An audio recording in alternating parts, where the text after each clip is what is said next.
Baik teman-teman, bisa kita mulai diskusi kali ini? Bisa. Assalamualaikum warahmatullahi wabarakatuh. Waalaikumsalam warahmatullahi wabarakatuh.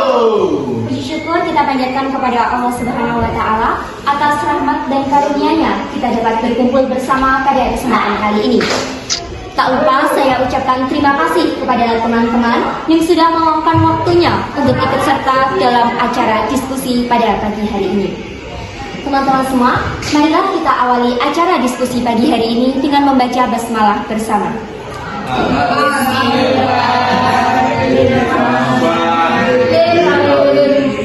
Baik teman-teman, perkenalkan, saya Dinda Astuti selaku moderator yang akan memandu jalannya acara diskusi Kiprah Tokoh Sastrawan Indonesia Hans Begu Yasin. Selanjutnya saya akan membacakan terlebih dahulu kesepakatan-kesepakatan selama diskusi berlangsung agar diskusi dapat berjalan dengan lancar dan tertib. Untuk kesepakatan yang pertama, berbicara sesuai dengan topik diskusi. Yang kedua, menyampaikan pendapat, pertanyaan, atau tanggapan secara ringkas dan relevan dengan topik diskusi. Yang ketiga, jangan menyanggah pendapat orang lain sebelum orang tersebut selesai berbicara.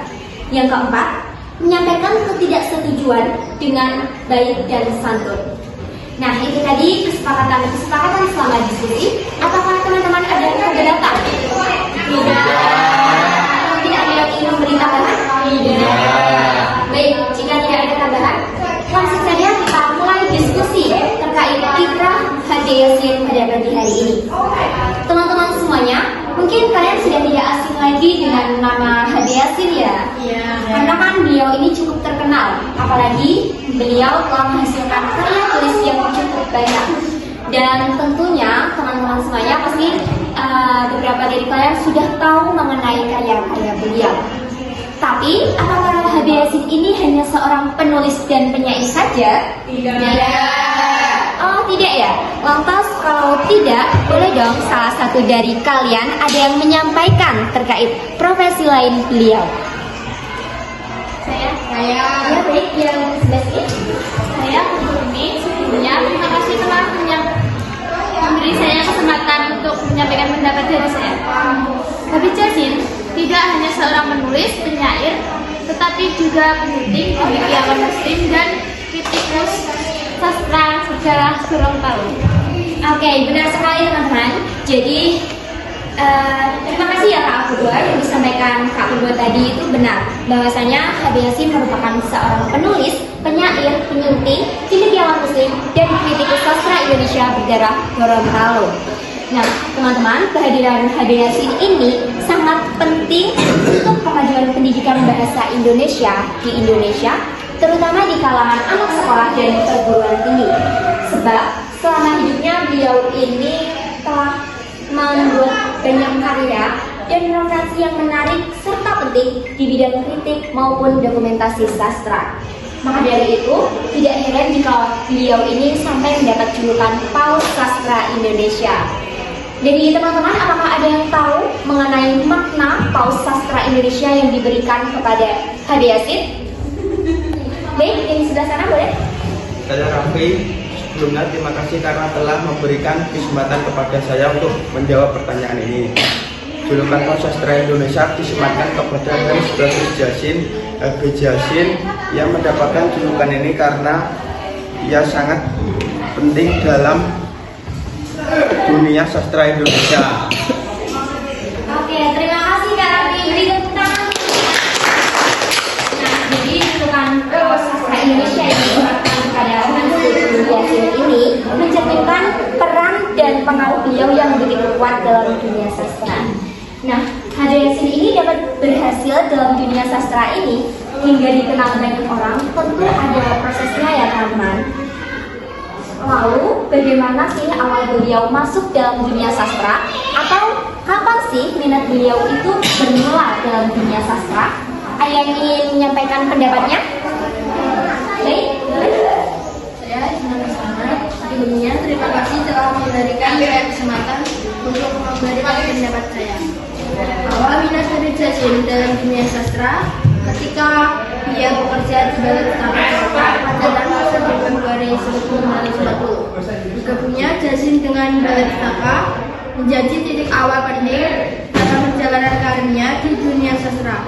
Ia tidak hanya menulis resensi buku, tapi ia juga menulis kritik sastra dan mendokumentasikan karya-karya sastra.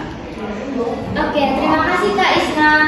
Bagaimana dari teman-teman lain? Apakah ada yang memberikan pendapat yang berbeda atau menambahkan? Baik, boleh. Saya Yofan, izin menambahkan pendapat dari Isna. Seperti yang diungkap Pramuso NST, minat Jazim terhadap dokumentasi bukan berawal dari tahun 1940-an. Namun lebih awal lagi, yaitu tahun 1920-an, akhir saat usianya baru menginjak 10 tahun. Sejak sekolah di HIS Balikpapan, tahun 1927 sampai 1929, Jazim sudah menyimpan buku-buku tersebut secara teratur dan rapi.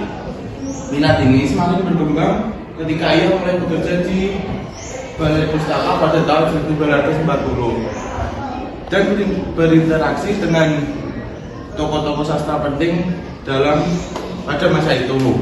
Baik, terima kasih Kak Irfan. Beri tepuk tangan untuk Kak Isna dan Kak Irfan, teman-teman. Nah, jadi memang ya Hans Baby Yasin ini minat dalam dunia sastranya itu sudah bermulai sejak dia masih kecil, yaitu berumur 10 tahun. Oke teman-teman, selanjutnya bagaimana kalau kita membahas terkait pendidikan yang ditempuh beliau? Dari kalian ada yang ingin menyampaikan pendapat terkait pendidikan beliau? Oke, boleh Kak? Saya Nina, sebelumnya terima kasih sudah memberi saya kesempatan untuk menyampaikan pendapat. Pendidikan yang ditempuh Habib Yasin yaitu ia pernah sekolah di HIS yang ada di Gorontalo. Kemudian ia melanjutkan sekolah di Mulo dan AMS yang ada di Medan. Ia juga lulus dari Fakultas Sastra Universitas Indonesia pada tahun 1957 dan ia juga pernah belajar di Yale University Amerika Serikat selama 2 tahun. Oke, terima kasih Kak Rina. Teman-teman lain ada yang ingin memberi tambahan terkait pendidikan beliau? Saya Putri, terima kasih telah memberikan saya kesempatan untuk menyampaikan pendapat. Jadi ketika Habib Yasin kuliah di Universitas Indonesia, beliau tidak hanya menempuh pendidikan tetapi juga mengajar sebagai dosen di Universitas Indonesia. Habib Yasin menjadi dosen dan mengajar mata kuliah kesusastraan Indonesia modern.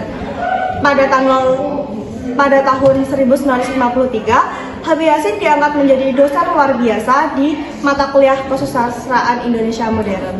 Oke, terima kasih Kak Putri. Beri tepuk tangan dulu ya teman-teman. Benar ya yang dikatakan Kak Putri tadi. Jadi Habib Yasin itu tidak hanya menempuh pendidikan di Fakultas Sastra Indonesia, tetapi beliau juga mengajar dan menjadi dosen di sana. Nah, tadi kan disebutkan bahwasanya Habib Yasin ini sempat mendapat beasiswa di Amerika. Bagaimana jika salah satu dari kalian ada yang menyampaikan terkait beasiswa yang beliau dapatkan di Amerika? Saya Mekarsari. Yang sana saja. Saya Mekarsari, sebelumnya terima kasih telah memberi saya kesempatan untuk menambahi terkait beasiswa Habib Yasin di Amerika. Habib Yasin adalah salah satu pegawai negeri yang ditugaskan untuk belajar di Amerika. Beasiswa ini berasal dari pemerintahan Amerika melalui Kementerian PPK. Surat tugasnya adalah Surat Keputusan Perdana Menteri Republik Indonesia tanggal 17 Juni 1958. Beliau berangkat dari Jakarta tanggal 21 Juni 1958 dan tiba kembali di Jakarta tanggal 21 Juni 1959. Oke, terima kasih Kak Sasa. Nah, dari yang telah disampaikan tadi terkait pendidikan beliau, menggambarkan ya bahwa Habib Yasin ini merupakan orang yang memiliki semangat tinggi dalam menempuh pendidikan. Nah, beliau ini juga menghasilkan banyak karya kan teman-teman. Bagaimana kalau kita mengulik salah satu karya dari beliau? Oke, silakan. Saya Laura, sebelumnya terima kasih atas kesempatan yang diberikan saya untuk menunjukkan pendapat saya. Salah satu karya beliau yang terkenal adalah Tifa Penyair dan Daerahnya. Buku ini menggambarkan bagaimana para penyair Indonesia dari berbagai latar belakang budaya menyuarakan identitas lokal dan perasaan mereka dalam bahasa yang puitis. Oke, terima kasih Kak Laura. Beri tepuk tangan ya teman-teman. Dari situ bisa kita lihat ya bahwasanya Habib Yasin ini memang seseorang yang perjalanan hidupnya cukup hebat dan mengkagumkan. Dari yang kita sampaikan semua tadi, bagaimana kalau kita cari atau telusuri terkait keunikan-keunikan yang Habib Yasin miliki? Boleh salah satu dari kalian ada yang menyampaikan terkait keunikan beliau? Oke, boleh. Oke, baik, atas kesempatannya. Di sini saya akan menyampaikan keunikan Habib Yasin yang mungkin orang-orang belum tahu. Yang pertama, Habib Yasin itu sangat rapi dan perfeksionis. Hal ini ia sampaikan pada Pamusuk NST. Lalu selain itu, ia sangat suka mengumpulkan dokumentasi. Baginya, dokumentasi adalah alat-alat untuk memperpanjang ingatan, memperdalam, dan memperluasnya. Salah satunya adalah curahan hati Hairil Anwar yang ia simpan dalam kartu pos dan ia simpan sangat rapi. Dan yang terakhir yang menurut saya paling unik adalah Habib Yasin juga dapat menebak karya sastra tanpa tahu penulis karya sastra tersebut. Terima kasih Kak Gladys. Beri tepuk tangan untuk kita semua. Nah, dari yang sudah kita diskusikan tadi, dapat kita simpulkan bahwa Habib Yasin ini merupakan seorang sastrawan yang memiliki perjalanan hidup yang cukup mengagumkan dan hebat. Beliau ini memiliki semangat yang tinggi dalam menempuh pendidikan dan beliau memiliki rasa cinta yang besar terhadap dunia sastra. Oke teman-teman, selesai sudah acara diskusi terkait kiprah Habib Yasin pada hari ini. Saya mengucapkan terima kasih kepada teman-teman semua yang telah antusias mengikuti jalannya acara dari awal hingga akhir. Dan semoga apa yang telah kita diskusikan bersama tadi dapat bermanfaat untuk kita semua. Saya Linda Astuti selaku moderator yang memandu jalannya acara. Mohon maaf apabila terdapat kesalahan selama memandu acara. Terima kasih. Sampai jumpa. Wassalamualaikum warahmatullahi wabarakatuh.